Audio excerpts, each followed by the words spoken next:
शुभ सकाळ पिला माने आजिर ई लर्निंग क्लास को तुम मानको स्वागत जणाउछि। अष्टम श्रेणी रो प्रथम अध्याय शस्य उत्पादन एवं परिचालना विषय रो आमे जलसेचन संपर्क रे आलोचना करिबा। मु आशा करूछि तुम माने एही विषय रे थिबा अन्य वीडियो गुडी को भलो भाबरे देखिथिबो एवं बुझिथिबो। आमे समस्ते जानिछे जे प्रत्येक जीव बंचिबा पई जल आवश्यक करंती। फूल फल एवं मंजीर वृद्धि और विकास पई जल आवश्यक होइथाय।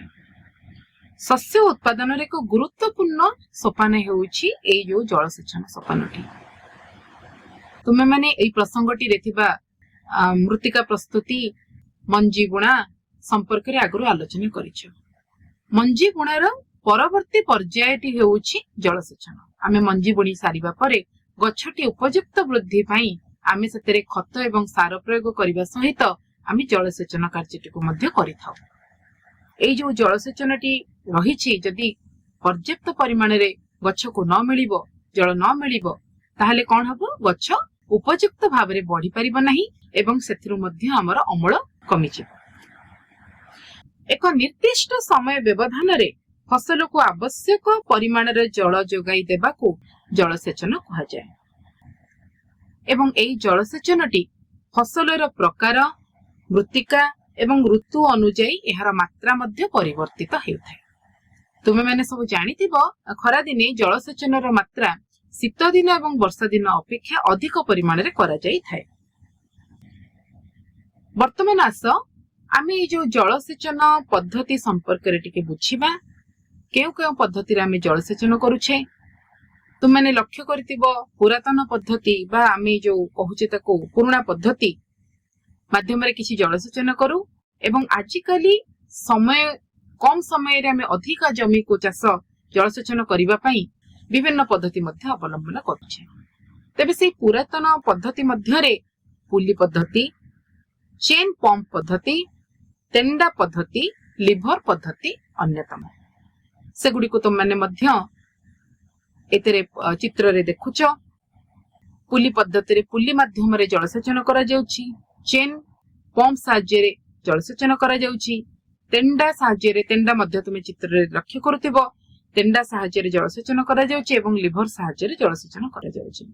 साधारणतः ए जो पारंपरिक बा पुरातन पद्धति रे जलर विभिन्न उत्स यथा पोखरी नदी नाळ कूप आदिरु जल बाहर करा जाए कहा साहाय्य रे पुली साहाय्य रे तेंडा साहाय्य रे एवं लिभर साहाय्य रे एवं ताको बाहर करके हमें जमी रे प्रयोग करिथाउ।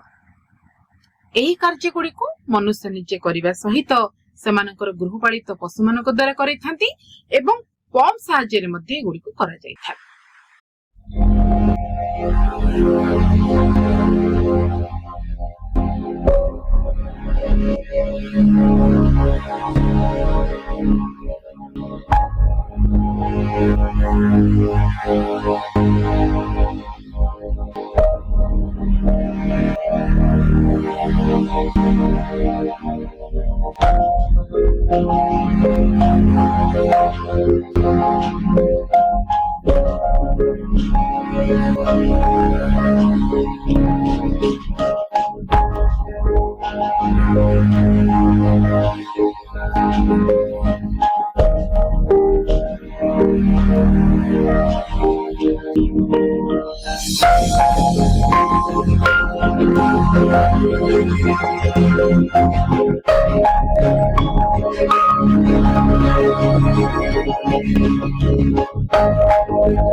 तेबे एई पद्धति माध्यम जलसेचन करिबारे आमी जो कार्यटी करूचे सेतरे किछि असुविधा मध्य रहिछि। से असुविधा गुडी को आसा आमी टिके आलोचना करिबा। तुमे माने मध्य टिके चिंता करो कोन सब असुविधा रहि थाई पारे। हां, प्रथमतः जलसेचन पई बहुत परिश्रम करिबा को पड़ि थाए। आउ एई जो प्रक्रिया रे कार्य करिबा जलसेचन करिबा पारंपरिक प्रक्रिया रे पद्धति माध्यम रे एटा होची गोटे समय सापेक्ष अर्थात अधिक समय हमकु लागि थाए एवं एथिरे जल नष्ट मध्य होई थाए। जेतिकी परिमाण रे हमकु जल गछ पई आवश्यक करू थाए सेतिकी अनुमान रे हमें देई पारि न थाउ एवं से अनुसार जल मध्य नष्ट होई थाए। तेणु एई सब असुविधा कारण वर्तमान में आधुनिक पद्धति रे जलसेचन जो जलसेचन को हमें अपनाई नहीं। सेथि मध्यरु स्प्रिंकलर पद्धति बा छिंचा पद्धति एवं बुंदा पद्धति अन्यतम। एई पद्धति गुडी को तुम बही रे मध्य दिया जाइछि। तेबे आस प्रथमे आमे स्प्रिंकलर पद्धति बा छिंचा पद्धति संपर्क रे आलोचना करिबा। चित्र को टिके लक्ष्य करो कोन सब देखुछ। एई पद्धति रे लंबा पाइप रे निर्दिष्ट व्यवधान रे घूर्णयमान नोजल खंजा जाय थाए। पंप सहाय्य रे जलर जे कोनोसी एक उत्सरु जल उठा जाई मुख्य पाइप दे गति करिबा समय रे घूर्णयमान नोजल द्वारा वर्षा हेबा बळे छिंचाड़ी होई पानी पड़ी थाए। एही पद्धति को स्प्रिंकलर पद्धति बा छिंचा पद्धति कहा जाय।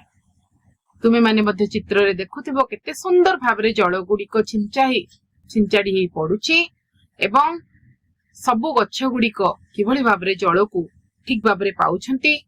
पर्याप्त जल पाउनथिबा असमतल स्थान एवं बालिया जमी पई एही पद्धति रे जलसेचन बहुत उपादेय अटे।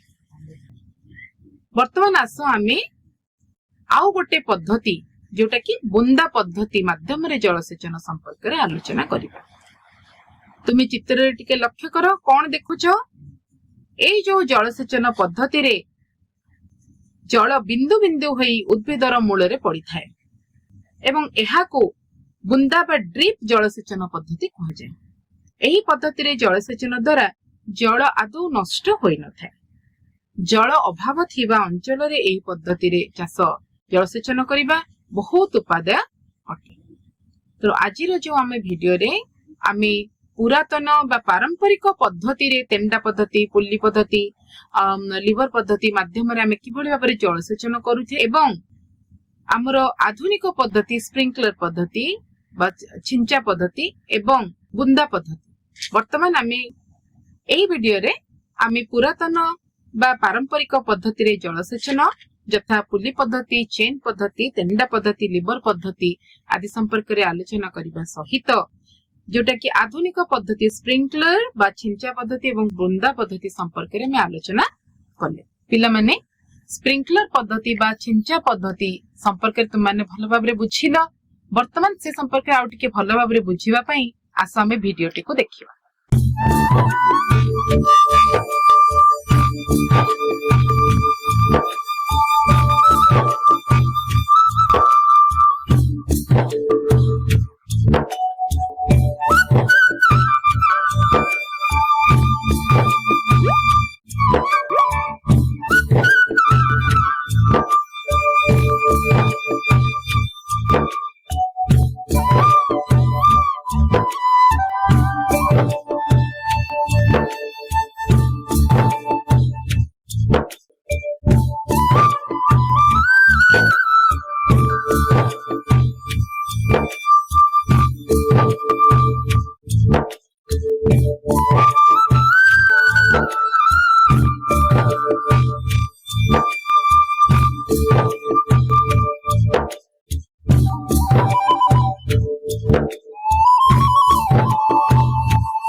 तेबे आस आमे केतोटी प्रश्नर समाधान करिबा। प्रथम प्रश्नटी तुम पई होउछि आधुनिक पद्धति रे जलसेचनर उपादेयता गुड़िक कोन। द्वितीय प्रश्नटी होउछि स्प्रिंकलर पद्धति बा छिंचा पद्धति और बुंदा पद्धति मध्य रे पार्थक्य गुड़िक कोन। एही प्रश्न गुड़िक तुमे समाधान करिवो, एगुड़िक खाता रे लिखिवो। मु आशा करूछि वीडियो रे जहा भी आमे आलोचना कले सेगुड़िक तुमे भलो भाबरे बुझी परिथिबो। पुनर्बार वीडियो को देखिवो एवं प्रश्न गुड़िक ठीक भाबरे लिखिवो। धन्यवाद।